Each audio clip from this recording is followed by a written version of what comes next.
Hey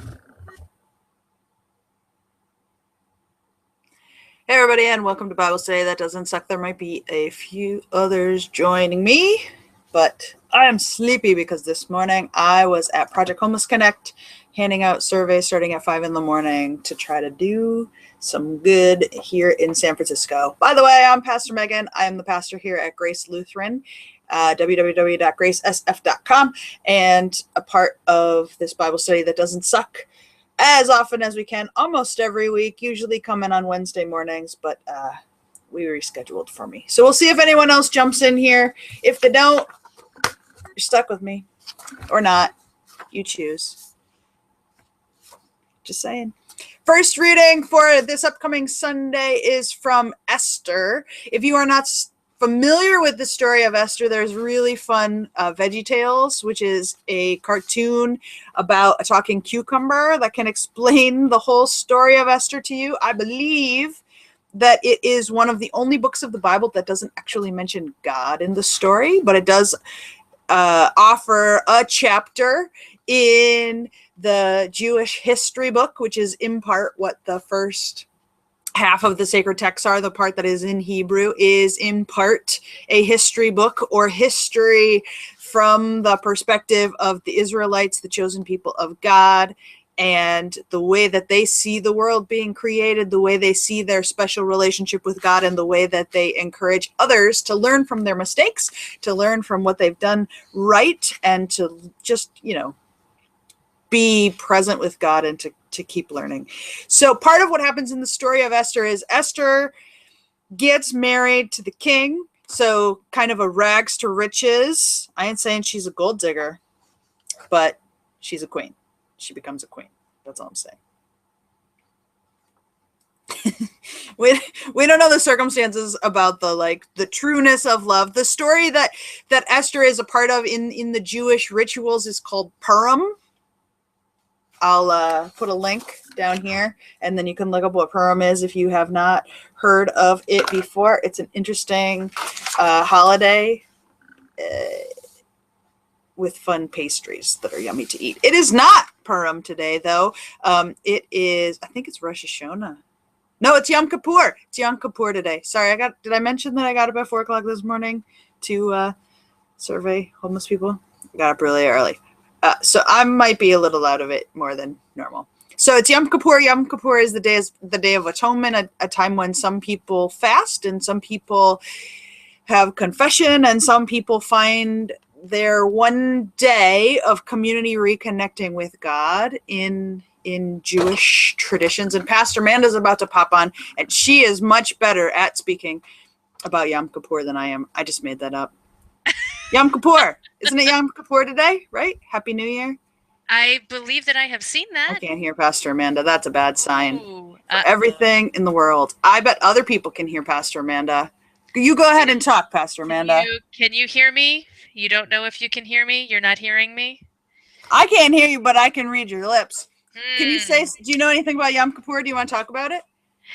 Well, I will go out and come back. Okay. Try that.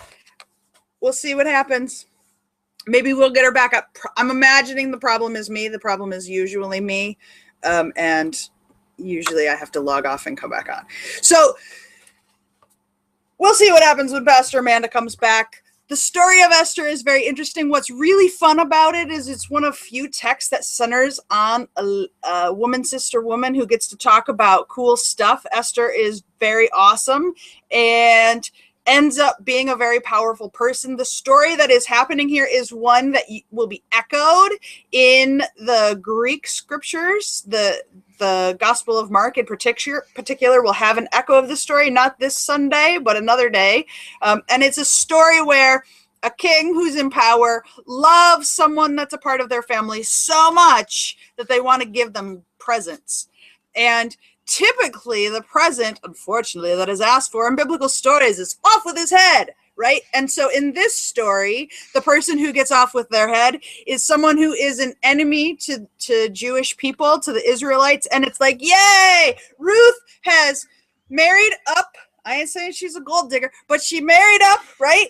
And in her marrying up, she finds herself in a position where she can save her people. And that has to happen by getting rid of this really jerky guy who was going to kill everyone. Right, Pastor Amanda? You are right. Can you hear me this time? So the idea is that she gets to be off with his head. This will be echoed again in the story of Jesus when they will say off with his head about John the Baptist.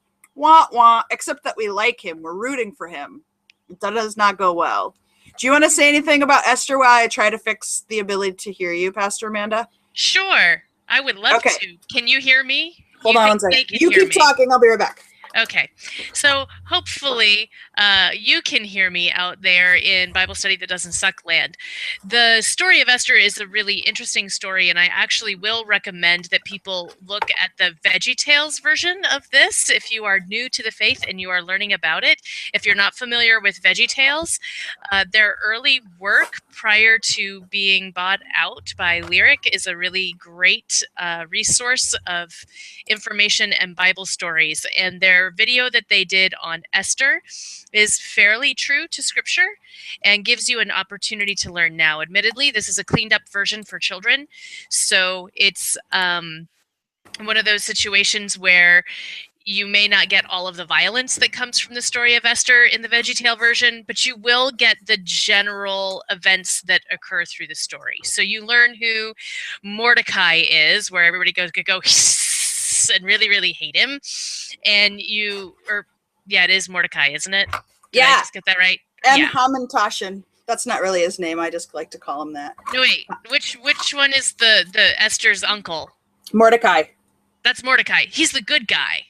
Yeah, and Haman is the guy who gets off with his head. And that's the one that you're supposed to hiss at. Sorry, I had them flipped in my head for a minute. So, but in the VeggieTale version, it's really fun because you get Grandpa Grape, who is like the great, fantastic little uncle dude, and Esther's a pretty fun character, and there's good music. So I recommend that version if you aren't familiar with the story of Esther and want to familiarize yourself with it, understanding, of course, that there is always, almost often, hidden violence in our religious history, whether that be the Reformation story and the Peasants' Revolution, or whether that be the book of Esther, and as beautiful as it is that she saves her people and that she has become a queen for such a time as this, that afterwards there's a lot of death that comes from this. So just kind of keep that in mind, that it is very quick that the oppressed become the oppressor in our world, and that's a very fast and swift change that happens even in the book of Esther. So I really like Esther. I find this story encouraging personally, to recognize that even if you don't think that you are very much and that you don't have very much to offer, that if you make the most of what is put in front of you, that you can change lives in a good way, and you can influence people, and you can do it without having to be she follows the rules. She plays by the rules to make the change happen, and she just speaks the truth, right? She doesn't try to make things twist or turn to get her way. She's not trying to manipulate. She plays by the rules. She follows the rules. She just maintains her own integrity, stays true to herself, and speaks the truth about, well, here's what's happening, and in that she is able to save her people. So I find that part of the story very inspiring and hopeful. Well, and it's part of the story about how change happens, right? You can make change happen by being outside the system and being like, change the system is horrible, rah, rah, rah. You can change the system by being on the inside and trying to pass laws that change the way things work. You can marry up and then change things from the top down. Like, wherever you find yourself positioned in life, there's not only one way to make justice happen. And it's my favorite thing about the readings for this week. It ties into the Mark reading too, but I don't want to skip there yet because we might get stuck in a black hole. The thing that I want to affirm about this Esther text is, if you have been told that all of Scripture says women have to shut up and they're not important, that's BS. Yes, you will find any jerky thing that is possible to say is probably somewhere in the Bible, unfortunately, right? But also, any lovely thing that is possible to say is probably somewhere in the Bible. And so you can get stuck in the jerky things, and our brains are designed for us to give greater weight to the negative things that are said than the positive things so that we survive, right? You pay attention to the threats in the world so that you survive, so that you can become better at your job. Your brain is trained to pay attention to the negative.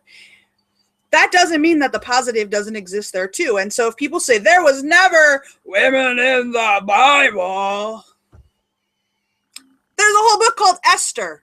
That negates the whole cotton picking thing, right? The book of Hebrews was written by a woman named Priscilla, who is a teacher, right? So if someone says all the books of the Bible were written by men because only God speaks to men, that's hooey, first of all. And second of all, it's hooey. And third of all, it's hooey, right? And so this story of Esther might not be, like, if we were going to write the most perfect feminist text ever, we might not be like, marry up and then fix the world, right? That wouldn't necessarily be the way we write it, which lends some credence to maybe it's true, right? Or sometimes win a beauty pageant. Win a beauty pageant. Win a beauty pageant. Then murder your enemies, because woohoo, that's feminism. Wah, wah, right? The oldest feminist text in the Bible is a story of a woman named Jael, Jael, who ends a war by being hospitable, knowing that her religion is supposed to take care of people and be hospitable above like rationality and safety, right? We have the story of Sodom and Gomorrah where Lot is like, here, rape my daughters instead of these complete strangers I may never see again. It makes no sense, right? And so hospitality is more important than rationality until they learn better, right? And then Yael's story is one where this general of the opposing army, her husband's off fighting in the war, and the general comes to her tent and says, will you give me some warm milk and a place to sleep? And her religion says, yes, I must do this.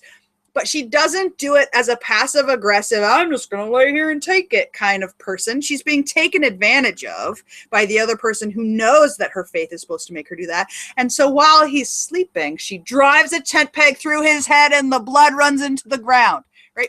Not the most perfect feminist text because it's about murdering, but it is a text of a woman taking power into her own hands and doing the things that it was said only men could do. So there's lots and lots and lots and lots and lots of examples sparkled throughout the Bible where women do unexpected things, where women do man things, where men do women things, right? Where God is working in, with, and through us and in the mix of in between. And then there are kind of the other ways that sometimes when we try to say something nice, it gets taken to a creepy, weird place. That's my experience of this James reading. If you like it when people pray to heal you, this James reading is beautiful and lovely and fantastic. If you have ever had people pray for you and you've said, please don't, because they're trying to pray to rid you of something that you kind of enjoy about yourself, this can be really creepy. Some people have been offended. There are some faiths that when someone dies, if they were not a rule follower of the godly rules that they think are the most important, they will pray that person, they will pray for that person to be converted after their death. And I think that's rude. But I think there's some nice thoughts about it. If it's true that only following that certain set of rules, then great, pray for me. I'm going to have a lot of fun. And then after I'm dead, you can pray me into those rules, I suppose. But while I'm alive, I'm going to have feelings about it. I don't know. That's my really quick James take because I love the Mark text. Amanda, do you want to stop me on the James text before I love the Mark text? No, I think we can love on the Mark text. Okay. I think it's just interesting. This is our last reading. This is our last reading of James. This is towards the end of the letter. So which is fine with me. Seeing the end of this, we've been reading this for several weeks. So Jesus's little brother has written this, and it is an interesting way to end a letter. I'm just saying. It is a weird way to end a letter. So go forth and pray for people who pray for people and be with them. And yesterday I was with someone who was, I got a cold call. Someone in a care facility here in the area wanted someone to be present as their loved one was dying. And so they're from out of town and didn't have a pastor anywhere close by. And so they just called, and the Central was the first place that came up for them, probably because we're close to the beginning of the alphabet. So, in the power of being present and praying with those who are sick and praying with people who are dying, it's really, really powerful stuff. So yeah, I think James has some, there are powerful words here about being present and being in a place where you invite God into presence when there is great sickness and liminal space. So that's what I will have to say about the James letter and about praying for people who are sick. And I don't know that we need to pray for people when they've died because they're with God. So that's just my theory on that. So let's you give can Mark just have some a conversation with God. You don't have to let's get some loving on Mark. Mark. So this is the coolest text ever, because when people tell you have to follow rules, this is the best ever. Because here's what happens. The disciples are like, all right, we've been following you. We've been learning from you. We just got to finally go out and try to heal people. And then they come back and they're like super big tattletale jerky pantses. They're like, these other people were healing people, but they haven't studied like we've studied, and they don't even know the right answers to questions, but they keep saying that they're like working with you. Do you want us to go yell at them and tell them to stop? And Jesus is like, no. If they're doing good things in the world, what do I care if they use my name? So that's a really great answer to people. When they say, do it this way, or God's going to get mad. Do it this way. Well, no. And it's more than that, because people have said, whoever isn't for us is against us, right? Like that's the old adage that gets in there. But if you look at the Mark text, if you look at chapter 9, verse 40, whoever is not against us is for us. I just love that play where it's not like, so if they're not with us, then they're against us. No, if they're not against us, then they're doing good work with us. So whether they do it in my name or whether they do it in another way, I think this is the argument that I hear from a lot of agnostic/atheist people, right? Like, I've liked the Sunday Assembly atheist group on my Facebook feed so that I can see what it is they're up to in Portland. And they're it's fabulous stuff that they're doing. Yeah.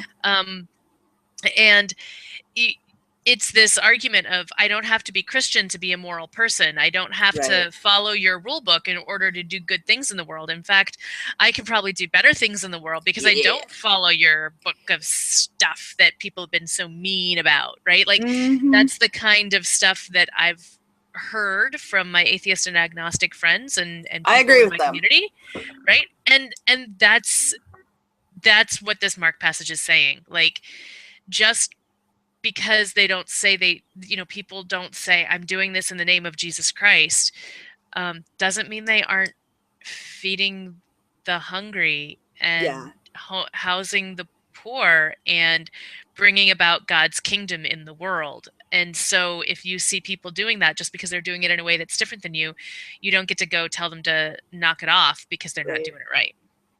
Yeah. So one of the things that's fun about the Gospel of Mark, if you've read it in the Greek, which I'm geeky enough to have done that, is there's a word that is pronounced dunamai, and it means power.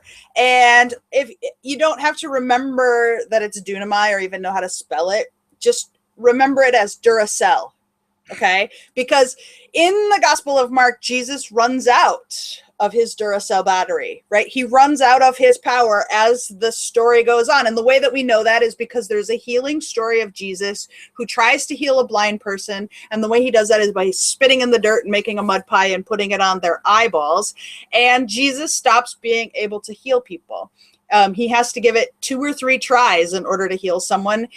He heals a man who is blind, who ends up seeing people looking like trees that are walking, and then he has to give it a second try, and then he's able to heal them.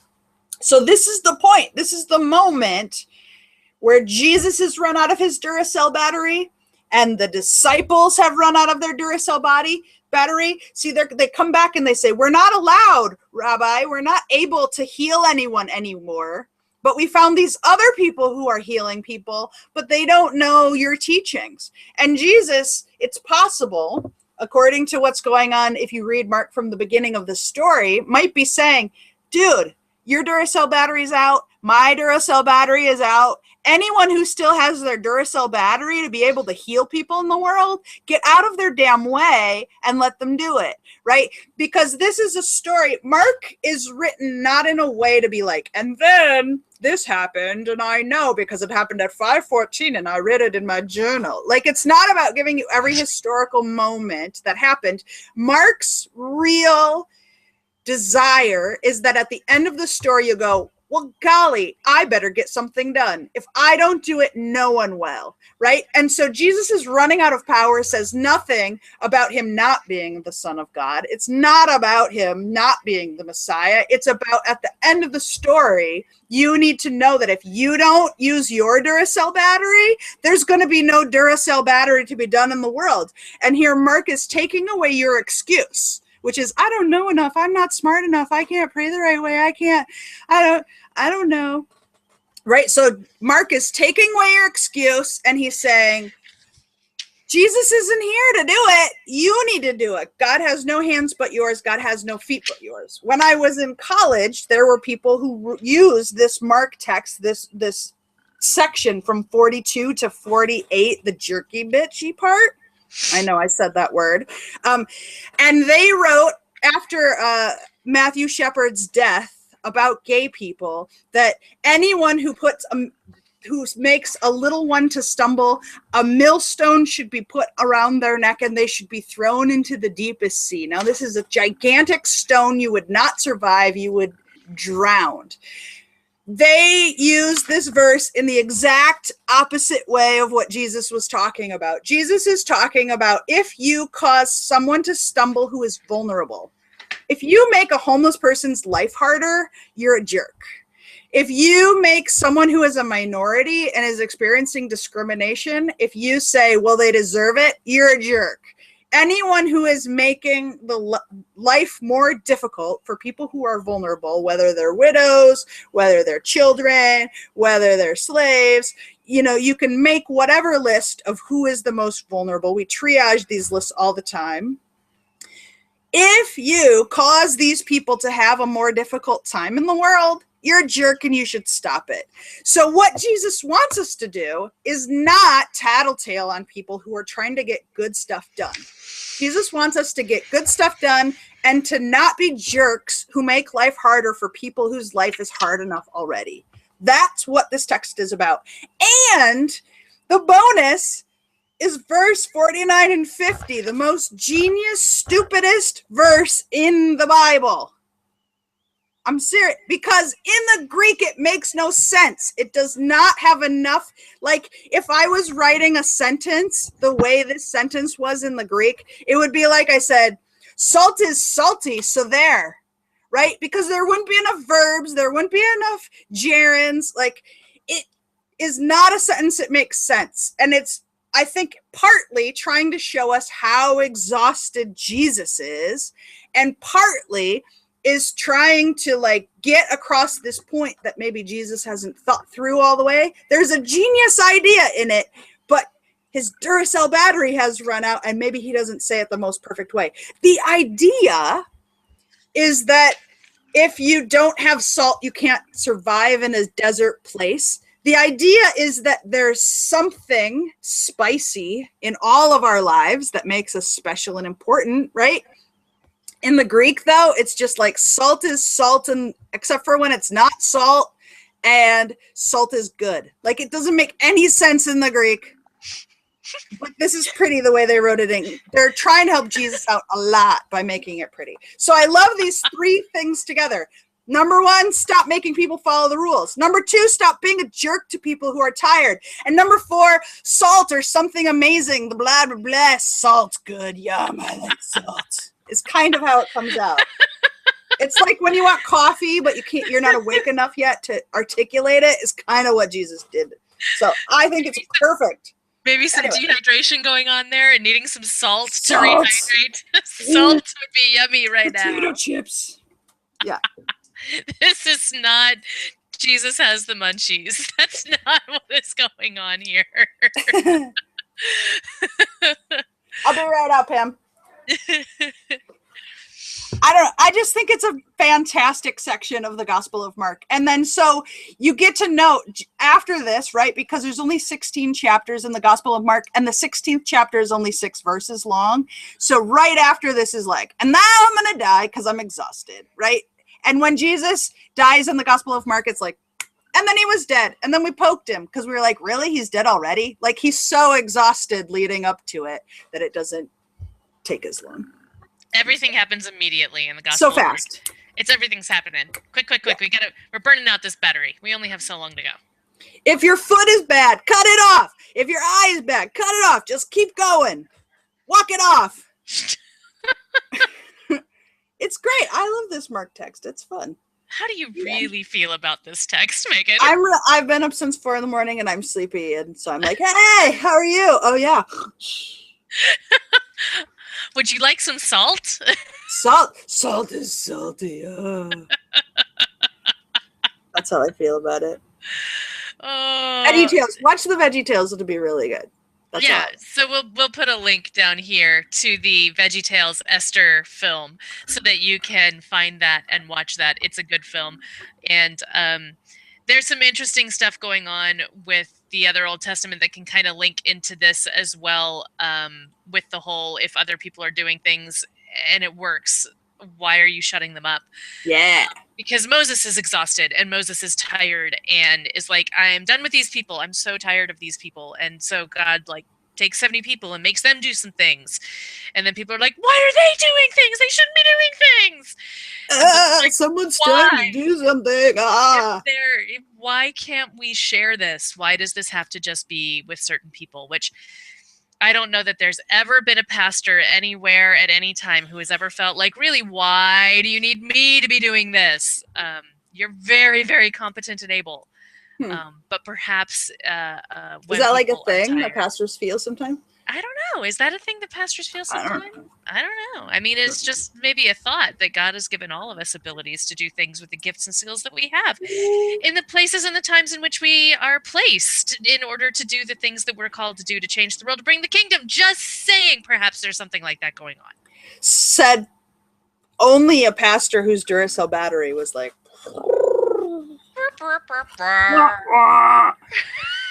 So... have we covered what we need to cover? This is an immediate version. A marathon sprint of a Bible study that doesn't suck. I have to go drive somewhere and interview bookkeepers. Woo! Duracell battery. I did today. I know. It was awesome. Anyway, we love you all. We'll see you next time. Bye-bye.